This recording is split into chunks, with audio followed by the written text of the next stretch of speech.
Welcome back to the CUSA Roundtable and a happy week one of the college football season. If you're new here, I am Jake Bolden, host of the Blue Raider podcast, one of the 9 schools represented in the CUSA podcast roundtable. And you'll notice along with me is some of those other representatives from the other CUSA schools. Um, secondly, or sorry, if you're new, don't forget to follow us on our main podcast page at CUSA Roundtable. There we will retweet all of our podcast members' information as well as all of our episodes, any other tidbits. Like I know that I post shorts. Ben over at March to the Pod posts his shorts. So all the info as well as I know Jake Gibson stuff over that Pause That Podcast articles. So all the CUSA stuff you could possibly stomach is on our site. So if you're not already following at CUSA Roundtable, you need to do so now that we're heading into football season.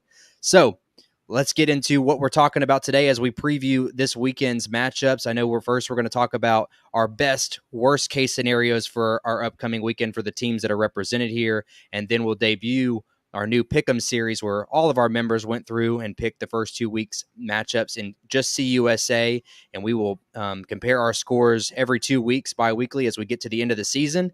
And we'll see who comes out on top. And then lastly, we got a little G5 fantasy talk I'm sure we'll go over as we did our fantasy draft this last week. We'll leave Steven out of it because he's not a fantasy guy. But anyways, let's roll into it. I want to go ahead and let's start talking about our first weekend, guys. It's finally here. I know we're really excited about it, and I will turn it over to Steven first because he probably has one of the toughest week one matchups of any of us here. So Steven, tell me a little bit about what you think your best and worst case scenarios could possibly be for this first weekend.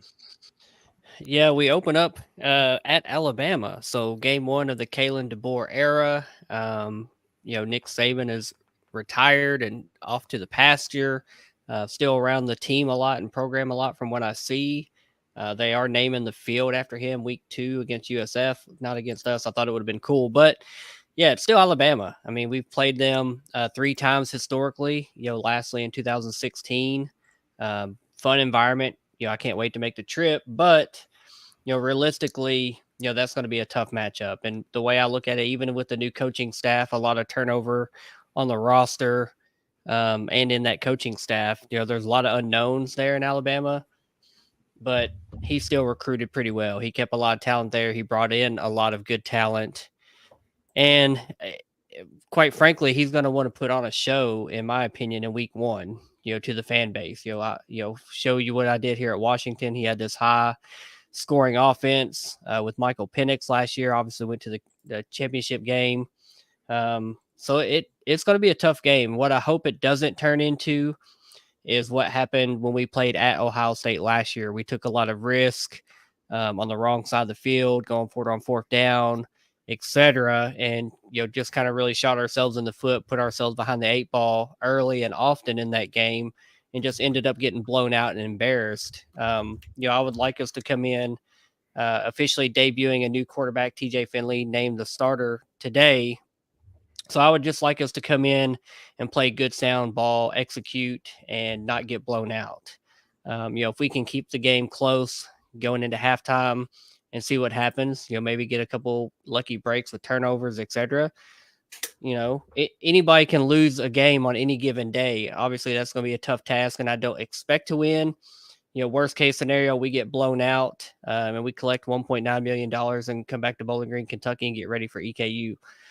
Best case scenario, we keep it close, through halftime. And then, once that depth and skill really starts to show its head in the second half, they pull away and cruise to a nice victory. So, dreams and hopes of an upset are always in the back of your head, but realistically, that's going to be a daunting task. And I like to say you're going to have to throw a perfect game basically to even be in consideration. And we could play our best game of the season and still lose by 2 touchdowns. So should be a fun environment, and I'm looking forward to it, but it's going to be a tough road to hoe to even stay in the game, quite frankly. You're a lot like MTSU is with their second week matchup with Ole Miss. I think you're begging to get out of there healthy and at least be respectable. All right, we'll turn it over to Ben Reynolds over at the Flames football with the Liberty football coverage. I think out of everyone here talking about the tough start that the Toppers have, you guys kind of have what I would appear to be a kind of a snooze fest. You do have the New Mexico State Week 2 matchup, Conference USA, the first matchup of the season, Conference USA. So that's going to be exciting for you. But tell me a little bit about, again, the Flames' best worst case scenarios this upcoming weekend. Yeah, man, I'm excited, by the way, about that second week game because it'll be on ESPN2, 10 o'clock kick. Hopefully I can wake up for church the next morning. But anyways, yeah, I'm really excited about this game. This is actually the game that I'm most excited about. I ain't gonna lie, because it's the first game of the year. I don't know why people don't get excited about whoever we're playing. You know what I mean? I know it's going to be kind of a whatever type game for most people, but I tell you what, it's going to be nice to have like kind of a preseason warm up. I'd rather play Campbell than Alabama. There's some people in the fan base that would say otherwise. I don't know why, because we don't have a P4 game. I mean, whatever, but the best case scenario is we have our second stringers and third stringers in by the end of half. That would be amazing. We're up 35-42 to nothing or whatever it may be. Campbell's definitely coming back. I mean, they're returning a couple of guys. They're not really that good as what they've had in the past, where Mike Minter was the coach. He's since resigned and moved on, and they also lost their starting quarterback.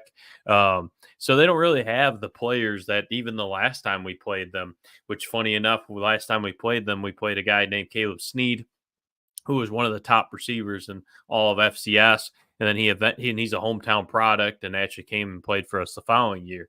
But I'm still excited about this game. I'm looking forward to seeing what Ryan Berger looks like in the second half. That's what we're hoping. Worst case scenario is somehow we pull another Gardner Webb. People forget about the homecoming of just a couple of years ago where we almost lost to a very, very average Gardner Webb team. I believe it was like 20-14 or something like that. So I don't even know. And yes, Moff, I guess we don't schedule anybody. But that's because unlike other teams in the chat, most teams run away from us that are Power 5 and Power 4, I guess you want to call it now. They buy out their games. At least Virginia Tech, I guess, had the gonads to keep their game on the schedule for 2027, which will happily go to Lane Stadium and beat them again. So I'm excited to see what this season starts. And to be honest, it's nice to have a little bit of preseason game. Everybody has scrimmages in any other level. You even have the UFL. They have their own scrimmages. All we get in college football is inter-squad scrimmages, and it's a fan fest. That doesn't do anything for me. It's good to have this type of thing to warm up, in my opinion. Absolutely. Well, we can always count on Ben to get his little flair there, the Liberty Flames, about how we know how good they are and how much they carry this conference. But again, we always throw them back on they never schedule anybody, but that's not their fault. I can feel the pain there. We beat Vanderbilt, I believe it's 2 times in a row, and they have bought out every game since. So it happens.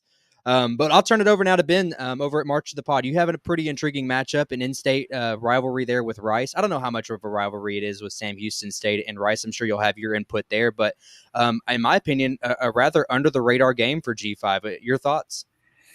Yeah, it's really a good test for Sam Houston. I know Casey Keeler has said for a while now that kind of seeing where this program is at, we're going to see how we look in these kind of 50-50 games against a school like Rice. And it kind of truly is a 50-50 game. Rice is a team that went 6-7 last year, lost to Texas State in a bowl game, but did make a bowl game. They're an intriguing opponent. They had JT Daniels last year. His career is finally done after what feels like a decade. So he's gone. And then you've got EJ Warner coming in from Temple, who was decent last year at Temple, son of Kurt Warner. It's going to be his third year as a starter at the FBS level. So They replace him there. They lose Luke McCaffrey, who was probably their best player. He was a third-round draft pick. And so it's a team that's picked kind of middle of the pack in the American. Going to be a good test for Sam Houston. I think best case scenario is probably like a 28-21 kind of win. I think if you do win, it's probably going to be by about 7 to 10 points. I don't really see a scenario where we blow them out. The worst case scenario, I think we look rough. Offense can't get it going. Defense looks a little rough out of the gate under new defensive coordinator Skylar Cassidy, but I don't really envision that scenario happening. I think it's going to be a pretty close game, whether we win or lose. I'm kind of predicting a 24-21, 28-21 kind of game. We'll see which way it goes. Really hoping we can come out on top. And one thing that we have had the last 2 years, so 2 years ago we opened up against A&M. The score was 30-0, but we had a chance to tie it in the red zone towards the end of the first half. And so really pushed them for about a half. And then last year against BYU, it was 13-0 final score on the road. You also had a kick that was blocked and returned for a touchdown in the second half, but that was called back because of a questionable offside. So we've seen in the first game of the year how this team can really come out and compete with some quality opponents, and interested to kind of see what they do against Rice, not a Power 4 team. So going to be a really good game, one of those 50-50 games, but it'll be a good indicator kind of where this program is at in year 2 as an FCS program. And forgive me there, I might have missed it or missed the announcement this week. Have you guys named a starting quarterback for week 1? Not officially. You won't see it until game day, game time. I don't know what their plan is there. I know there's been a starter named internally for a little less than a week now, so they know who the guy is internally, but you won't see it publicly until game day or game time, sometime on game day. I gotcha. Well, I'm sure Las Vegas is waiting to hear that answer for a lot of reasons. But we'll turn it over now to our final guest with us is Jake Gibson over from Pause Up Podcast. You kind of have a mixed bag for your first 2 weeks. I know you go on the road to Indiana, go to Bloomington, play the Hoosiers, and then you come back, first game at Pitbull Stadium. You get to play Central Michigan. A lot of mixed feelings in the Pick'em this upcoming week about where that's going to go this week. But Jake, I'll let you take it away and talk about your Golden Panthers. So yeah, FIU is in a very weird predicament where they're taking on a Big Ten school that they have taken on, like I believe 3 times in the past decade. Funnily enough, the first ever FIU game I ever attended as a student was in 2018 against Indiana, where FIU was only 10 points away from knocking them off. It would have been amazing, but regardless, we're here now. Now going to be in Bloomington, a place we haven't been in a while, and I actually really like FIU's chances more than, say, Western Kentucky at Alabama or UTEP in Nebraska, because Indiana is not on that tier of talent in the Big Ten. And I had a chance to talk to, funnily enough, another Ben from Hoosier Huddle, and the other night, and talk a bit about what to expect from Indiana. And they're a blank slate. They are a blank slate. They're coming off multiple under 500 seasons. They just fired their previous head coach, and now they're looking to pretty much start off fresh because they've seen a lot of players leave the team via the transfer portal, and they have received a bundle as well.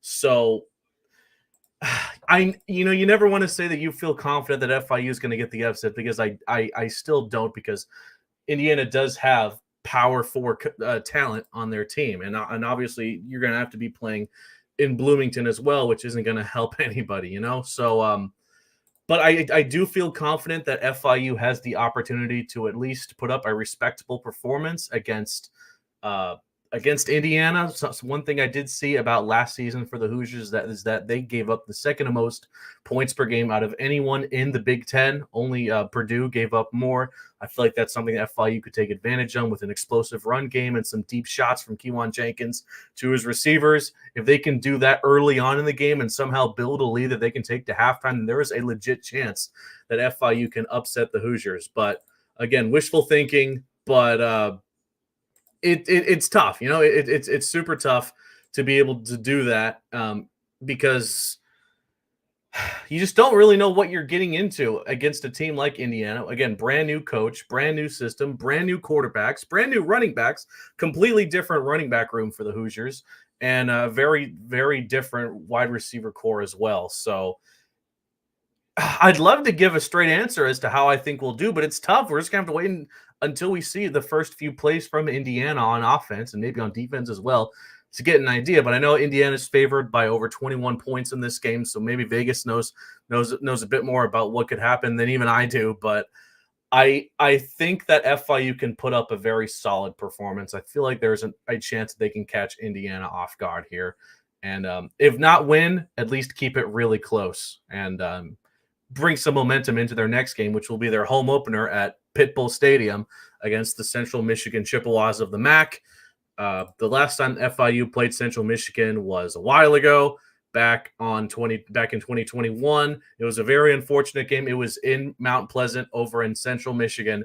FIU was leading by a score of 27-10 entering the fourth quarter. They gave up 21 unanswered to Central Michigan, who ended up winning the game. Obviously, both teams are very different. Since then, however, I feel like overall Central Michigan is kind of in a similar situation to Indiana, where they're projected to be one of the bottom tier teams of their conference. Obviously, the Big Ten is very different from the MAC and vice versa.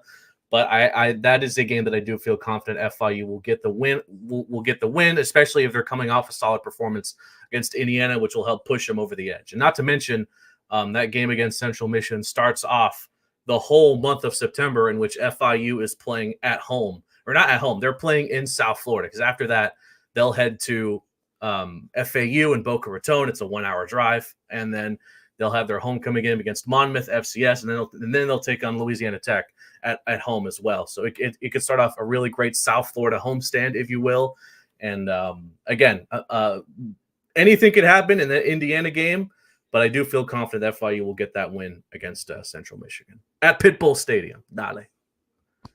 And tell me a little bit about the whole Pitbull situation. I know the storm kind of blew through, and it took college football by storm everywhere. Now that things have kind of settled down, the dust has settled. What's the excitement level in Miami? Are we seeing more participation throughout? Because I know it's hard to get sports fans anywhere in Miami. That announcement did exactly what Scott Carr and FIU Athletics wanted it to do. It reached global. Well, I don't know about global. I mean, he is Mr. Worldwide, so maybe. But no, I think in general, and I spoke about this in the last episode of the Pause Up podcast with Kevin, but I just think it's a great move. Obviously, FIU receives money. FIU Athletics receives money out of it, and in return, Pitbull gets a whole host of benefits, such as he himself has access to Pitbull Stadium privately 10 days in the year, in which he can do whatever the heck he wants.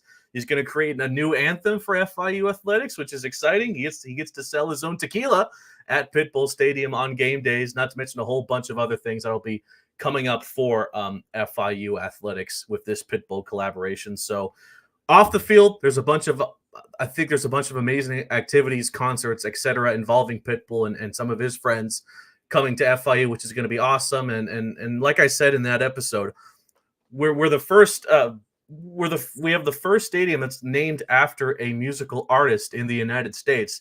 And of all the artists they could have chosen, I think Pitbull is the perfect one for FIU. He is Mr. 305. He embodies Miami. He spoke a lot about that in that press conference that he was a part of right outside Pitbull Stadium. So, no, it did exactly what FIU Athletics wanted it to do in terms of online popularity. And then come week 1 or come week 2, when they finally get to play at Pitbull Stadium, not to mention down the road when Ben and Sam Houston come to town in Vice Night, where it's speculated that Pitbull will be doing something maybe after the game as well. No, a lot of exciting things coming off of that sponsorship alone. Now hopefully FIU can accompany all this excitement about Pitbull Stadium with putting on a spectacular season, hopefully getting into a bowl game. I'd love to draw the parallel there with Derek Mason and Pitbull. I mean, they both there's not a parallel there. But what I can say from MTSU's perspective to draw off of that, to give us a good segue, is the excitement that's coming around. The Pitbull is in Miami, much like it is worldwide, where Derek Mason is in the Middle Tennessee area. One thing with Derek Mason is the talk about the excitement and the buzz. If you're within a 10-mile radius of campus, you're going to see a picture of Derek Mason somewhere, right, debuting his little point that says "New Era Now." And so that's something that's really exciting that they're doing here at MTSU as we look forward to our first week matchup with Tennessee Tech. As far as our best and worst case scenarios here in Murfreesboro, I think their best case scenario is you you blow Tennessee Tech out of the water. I don't think that you should be anticipating anything less than that. Last time that these two teams played was in 2006, and MTSU won that game 44-0. And our write-ups at gomiddle.com, I actually predicted the exact same score. I think it's going to be 44-0. I think that's 7 touchdowns and a safety in there. The parallels there from an FCS to an FBS school is just, I don't think that they're going to stack up well at all.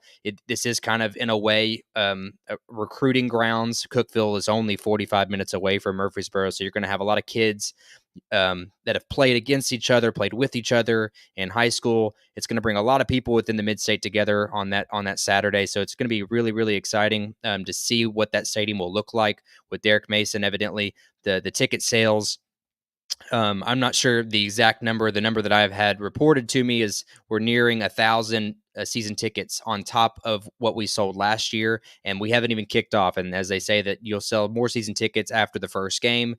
So that's really good stuff to hear now that we have 6 home games this season as well, something that we haven't had in the past. We normally sell out our non-conference games to go to bigger games, much like we do in week 2, where we go to Oxford and face Ole Miss. We're going to face Heisman candidate, Heisman watch, Jackson Dart at quarterback. And the biggest thing for us is to keep it close. I think much like Steven said with Topper Talk and their game with Alabama, is you just want to come out of there respected. At least you don't want to walk out of there with a 49-0 beat down. And secondly, you don't want to walk out of that stadium hurt. The last thing you need to do is have a backup quarterback rolling into week 3 against Western Kentucky. So you want to be as healthy as you possibly can coming out of that matchup, eyes ahead on that first Conference USA matchup, because I would still take a 50-0 blowout at Ole Miss if we came into the Western Kentucky game healthy. I think that's the number one priority there. So worst case scenario, obviously you drop the contest to Tennessee Tech, or even remotely close. I would hope that in no way, form, or fashion that game is anywhere remotely close. And then with Ole Miss, like I said, I'm beating the dead horse with the injury bug, but that's happened to us in the past. We've walked out of games like that, really beat down, and obviously we suffer going into conference play. So you earn your paycheck in Oxford, and you come back and you get ready for conference play. So that'll transition us over now as we'll debut our Pick'em series. We haven't posted anything on social media yet because we like to get this episode out. And as we get closer to kickoff on Thursday, where we start off with Jacksonville State and Coastal Carolina, potentially the closest matchup that we're looking at this upcoming weekend. But I think a lot of us will be surprised to see what the rest of our members picked. And I'll go ahead and show up our week 1 there. The only one picking Coastal Carolina over Jacksonville State on Thursday is Adrian over at Minor Talk Podcast. I believe the Gamecocks are a slight field goal favorite in that contest. And then as we look onto the FIU Indiana, I think we're all surprised to see that Caleb Williams and the 700 Pelham Road were the only ones to pick the Golden Panthers. Not even Jake Gibson of the Pause Up Podcast selected the Panthers to win that matchup. So a lot of exciting things there.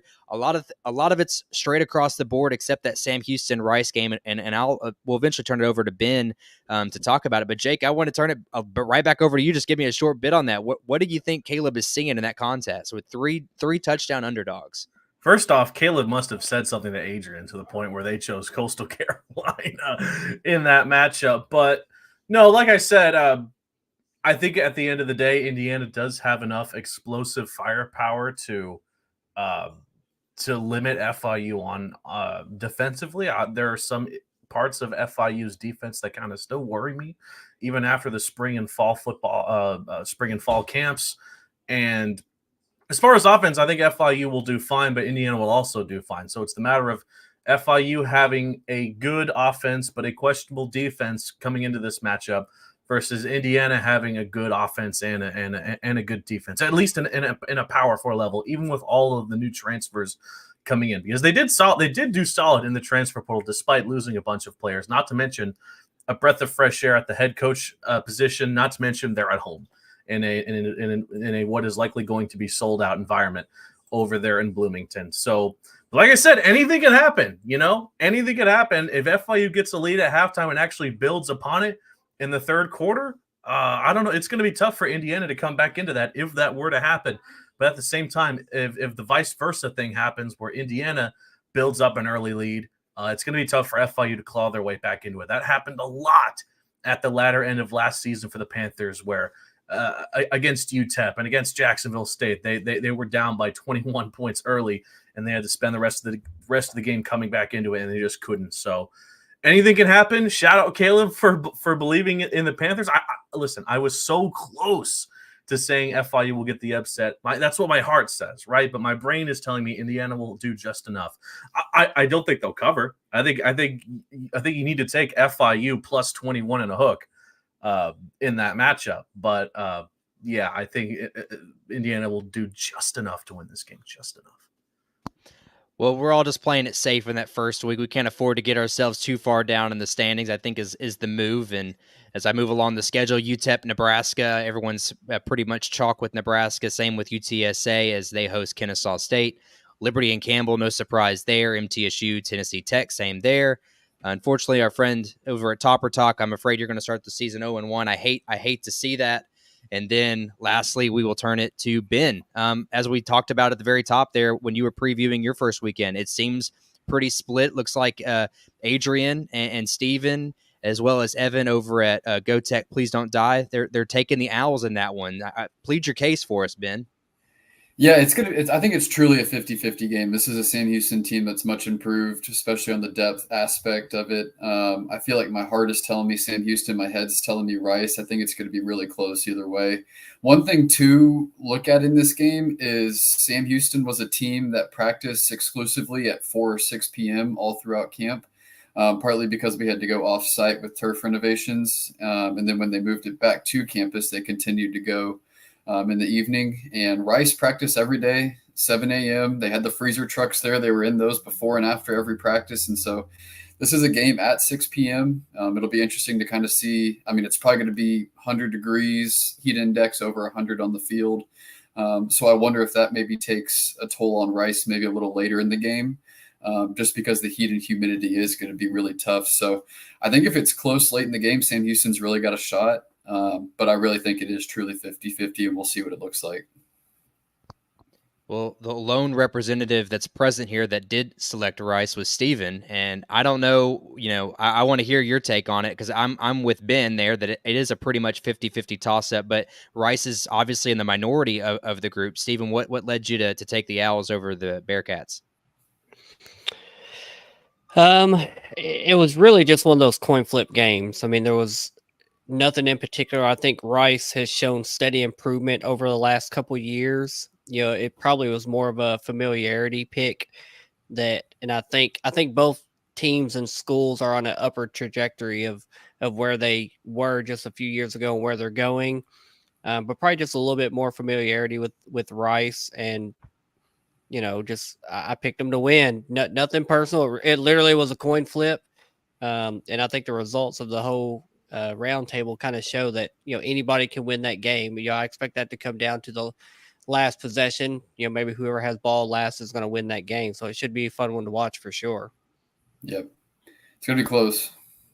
Yeah, I think Steven's too nice with it. I think the reality is Sam Houston, we haven't seen it yet, and I'll be the guy. I've been sipping on the orange Kool-Aid all summer long with these podcast episodes. I think the hype around Sam Houston State is real this year. I took the Bearcats in that game as well. So I think it's going to be interesting to see that matchup just for the sake of one, the in-state rivalry of it all, as well as the G5 level of excitement with a game like that. And we'll keep rolling here. We got Louisiana Tech. They host Nicholls State. I know that's one that Evan at Go Tech Please Don't Die would love for La Tech to get under their belt, because he doesn't seem very optimistic about their season, but that's an in-state opponent that you would love to get one over on. And then Caleb Williams keeping it rolling with the SEMO pick over New Mexico State. And there's no one from New Mexico State to speak otherwise, other than, I guess, Caleb thinks that the Aggies don't have it this year. I'm not sure where he is getting those two picks from, but he may get a big leap on all of us if those two picks come out with FIU and SEMO wins. We will have a lot of ground to be making up there with those picks. SEMO did look pretty good the other day. Maybe he got inspired from Montana State beating Nevada and thinks, maybe the FCS can take down the FBS in this matchup. I mean, of all of our contests here that have FCS opponents, I would say that that potentially is the best opportunity to happen. I mean, with New Mexico State having as many question marks as they do, like I said, I don't know much about SEMO. I only research FCS schools locally within my little vicinity here, but that would be something. I mean, the little man has gotten over on FBS more times than they haven't in the past. So yeah, well, I was going to say SEMO, they actually played last week, and so they've got a game under their belt. They beat North Alabama by 22 and looked pretty good. So I'm not going to say they're going to beat them, but I mean, maybe that's where some of the confidence is coming from. Well, Cumbie may not make it to week 2. The new coach out there in New Mexico may not make it to week 2. But talking about another FCS, the Nicholls State was another one that I think it could potentially happen, even though we all picked unanimously for the Bulldogs to win that matchup. But let's move on to week 2 now. We got the Jacksonville State-Louisville game. I was surprised to see a pair of picks there for Jacksonville State. That's another P4 game for Conference USA that I think some people could see swinging in the way of Jacksonville State.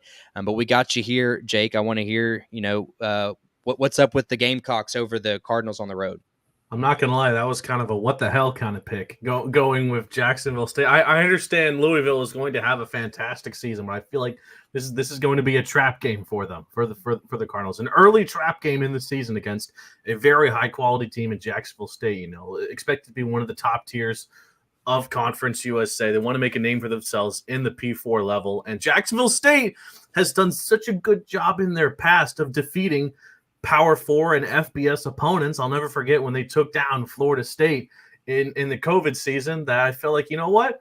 I feel like if things worked out 100% well for Jacksonville State, they can go into Louisville and beat them, as crazy as it sounds. Maybe it's a pick that I'm going to regret, but I actually agree with Caleb of the 700 Pelham Road podcast and thinking that the Gamecocks could do just enough to win. They're obviously not going to blow out Louisville, but it'll be a close contest that might come down to the wire. We all just saw how this season began with an upset, with Georgia Tech knocking off Florida State. So anything can happen, and I actually have some confidence in them. All right. Well, moving on to the next one, Central Michigan at FIU, first game in Pitbull Stadium. Again, kind of a split crowd there. Ben and Caleb, 700 Pelham Road, going with Central Michigan, as well as Adrian. I guess Adrian sees the road upset. Jake's kind of already pleaded the case there, but I think the fact that we're kind of a split crowd once again attests to the fact that that's a good G5 matchup. Two teams. FIU seems to be, as the word that's been going, upwards trajectory with those guys. You got Keon Jenkins at quarterback. Central Michigan. I'm not a big MAC guy, but they've always kind of been a middle of the pack group. So again, Jake, maybe just 2 cents. Where that matchup could be intriguing for a lot of G5 watchers. I don't think Central Michigan has done enough in the transfer portal to improve the positions that they struggled with last season, which made them one of the more bottom-tier teams in the MAC. And I don't know. I just feel confident that FIU will go out into that game and put on a solid performance, because I actually do have confidence in FIU's both passing and running game, which can take down a very questionable Central Michigan defense. Regardless of if Kewan's throwing the ball down the field to Desna Washington or Dean Patterson, or they give the ball to one of their three-headed monsters and Shamari Lawrence, Keyshawn Owens, or Lexington Joseph, I think the offense alone for FIU will do enough to keep Central Michigan at bay. And I think FIU's defense will obviously be battle tested after that Indiana game in week 1. They should perform well against, again, one of the lower offenses we saw in the MAC last season in Central Michigan. I feel relatively confident in them. All right. Well, speaking of sipping the orange Kool-Aid there, the Sam Houston goes on the road to Orlando to face Central Florida. The only pick for the Bearcats is Fan the Flames only. Ben Reynolds. Ben, tell us a little bit about that. Man, I just believe, you know what I mean? No. I do think if there's an upset in non-con that's going to be like some type of impact, I think this is the game. Like a true upset, I guess you could say. I really don't have a lot of faith in UCF. I know that maybe it's also me trying to prove a point to all these people that are my friends at over here at Flames Nation who think I just think of KJ as one of the greatest quarterbacks to ever walk the face of the earth, who transferred from Arkansas, and now is a starting quarterback at UCF, KJ Jefferson. I just think I know that old ball coach over there. I don't know why I'm slipping, the old Auburn coach. Yeah, Melzon. I don't know why I was slipping my brain. I just know he's got a way to lose games. He may have had some great moments, but I think this is going to be a nice little slip up, and Sam Houston's going to surprise some people. This is going to be hopefully we have our own little Sunbelt moment of like a upset like that where everybody flipped out over like some really dumb wins that ended up being like 5-7, 6-6 teams like Texas A&M and App State. Yeah. We'll come down to Boone. We'll get that later. Anyways, I'm getting too far ahead of myself. I'm getting excited.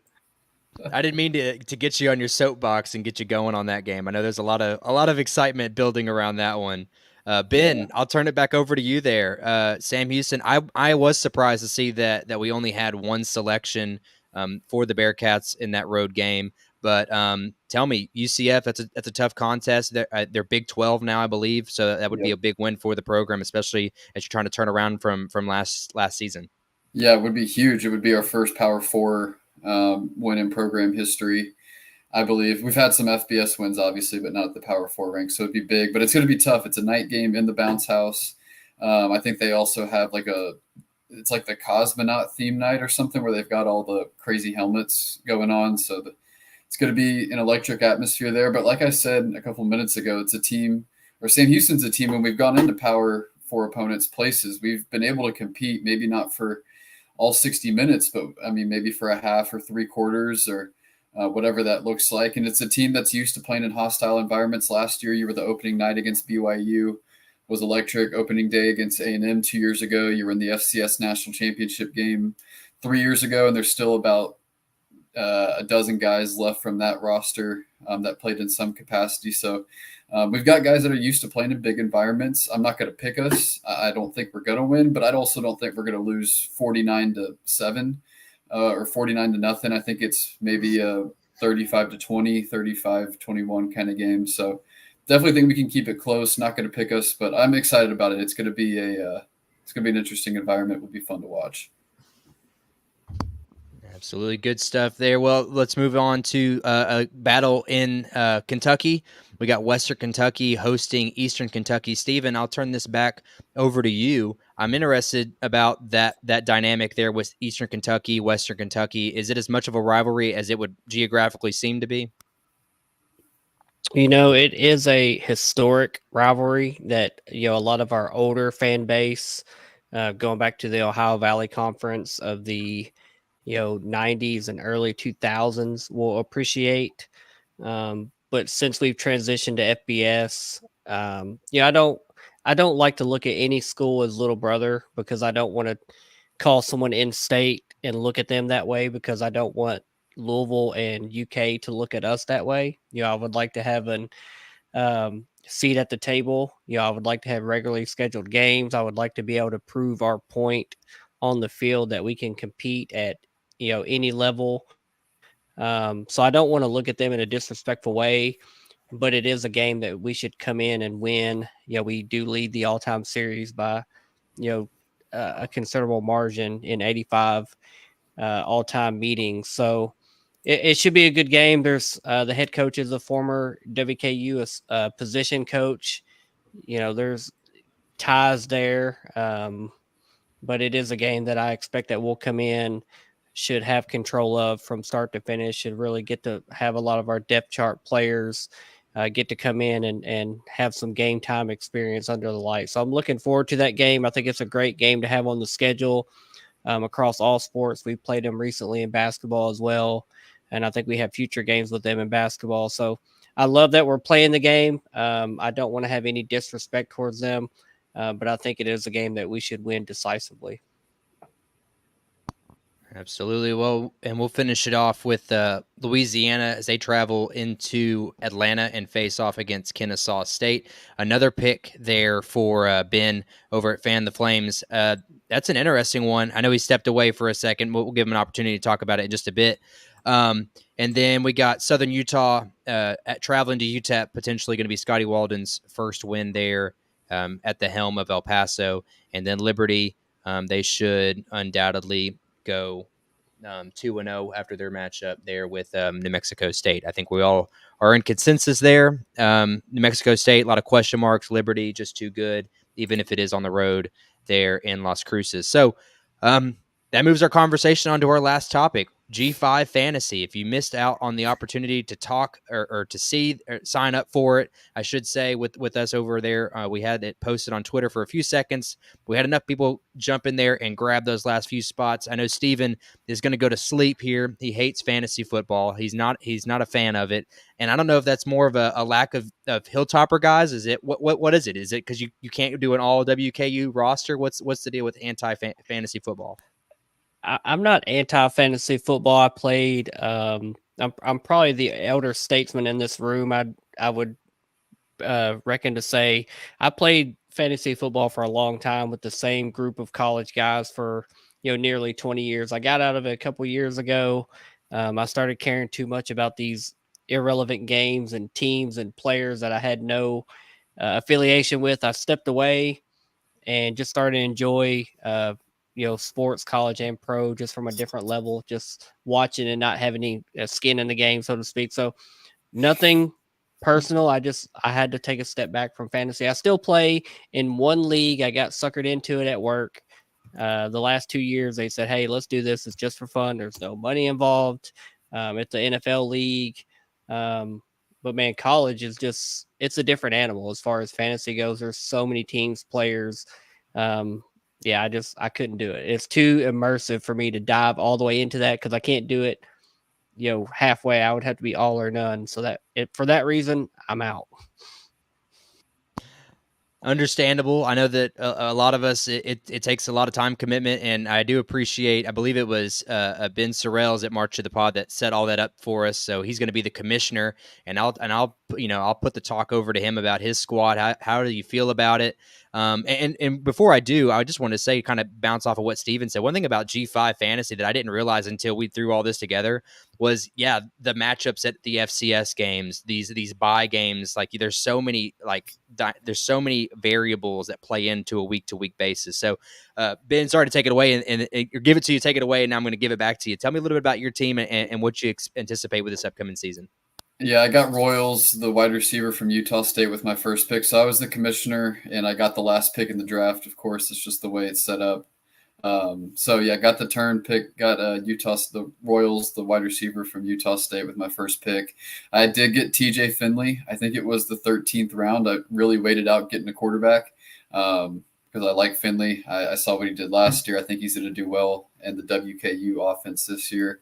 And then my final two picks were two Sam Houston wide receivers that I think are very overlooked. Ife Adei, who has a couple thousand career receiving yards, but was hurt most of last year and only played 2 games.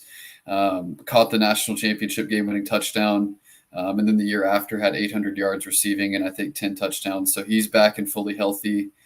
Actually got 3rd or 4th in Texas in the 100-meter dash. I think he ran like a 10-1 in high school. So really fast guy. And then I also got Quavez Humphreys with my last pick, another receiver for us, 6'3", 220. Staff thinks he could be our best receiver this year. So got a couple Sam Houston guys there to round it out. TJ Finley there at quarterback.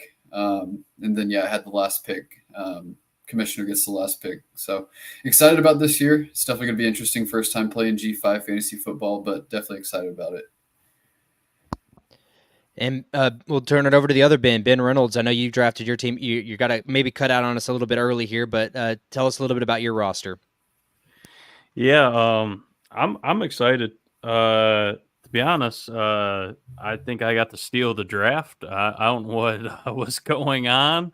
I don't know if you guys saw that. I was still sleeping when I woke up. And I was like, oh, shoot, I forgot to set an alarm, but woke up and then I saw that I had drafted Ashton Jeanty. And I was like, how in the world did I get him with the third pick? And it turns Because out Marquise Crosby went second. yes, for her sidelines, Louisiana Tech, which was insane. And then I proceeded to get what is his name? Seth, the quarterback there from Hannigan. Memphis. Yeah, Hennigan. Yep. So yeah, it was a good time. So yeah, SSN Louisiana Tech getting that second pick kind of like threw like everything through a loop. At least my game plan going into it, everything changed. But Jake Gibson, tell us a little about the Pause Up podcast, their G5 roster. Ooh, I like my roster. I like it a lot.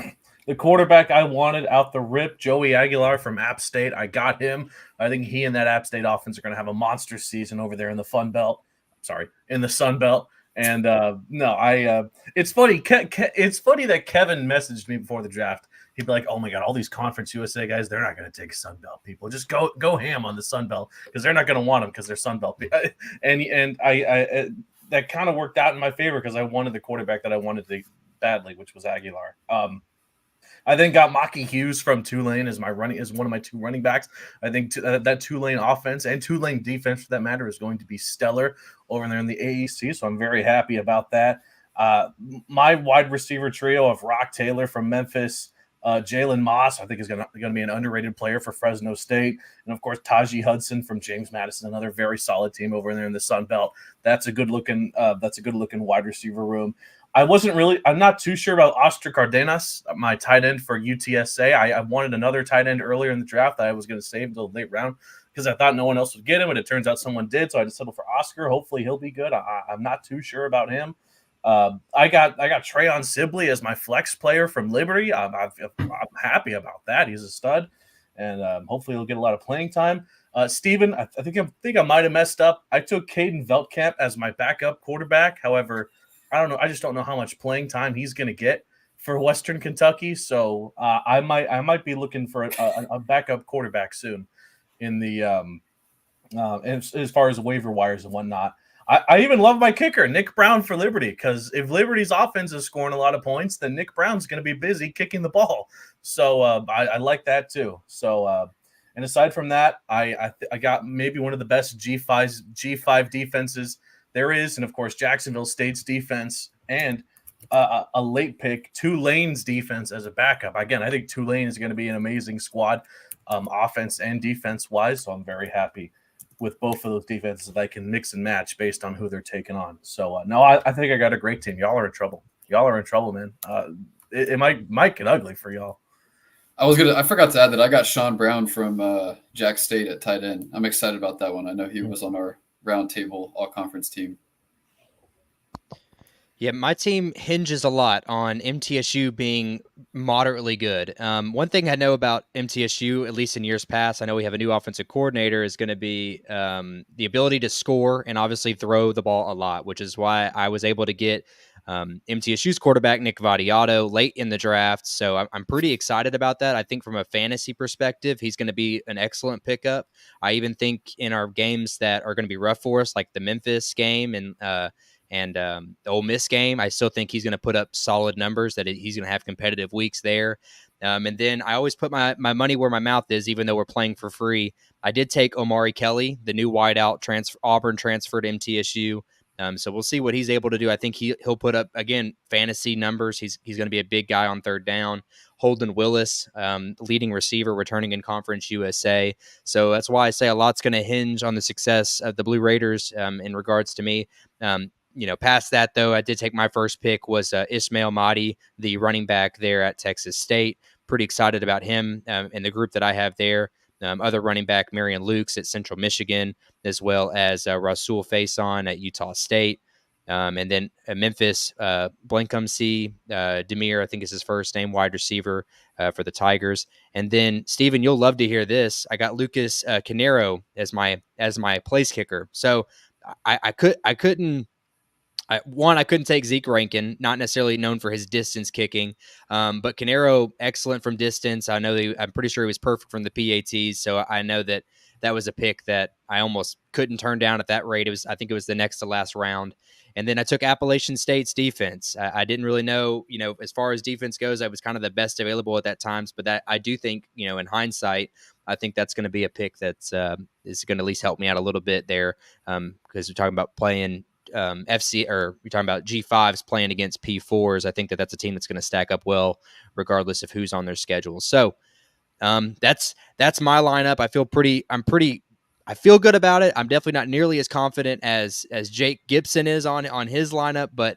it's all about matchups and seeing where things stack up. But that'll do it for our episode today, guys. Before we sign off here, I just want to say, if you're new to the CUSA Roundtable, please don't forget to follow us on Twitter so you don't miss everything that we cover. All of us here, plenty of in-depth coverage on a weekly basis. We got episodes for you, especially now that the season's rolling around. You can keep your eyes out for collaborations amongst each other, as well as some of us are members of the College Huddle, where we will be interviewing collaborations with other schools that we're playing against. So a lot of great content is going to be coming out of the CUSA Roundtable. And we're not that far away from basketball season. We'll be rolling out our bi-weekly episodes for basketball preview and all that stuff. So I appreciate everyone tuning in this week. And just to preview next week, we'll go over the results of the first 2 weeks, as well as our pick 'em for the weeks 3 and 4. Take a look at our standings, check in with our fantasy teams, all that good stuff. And I will say that Jake over at Pause Up Podcast will be hosting it next week. So good stuff as always from him, and I look forward to it. So keep eyes peeled for the Pause Up Podcast so you don't miss that stream. You have to follow them. Don't miss it. Follow Pause Up Podcast so you don't miss that stream in 2 weeks. And until next time, we will see you all then. Awesome.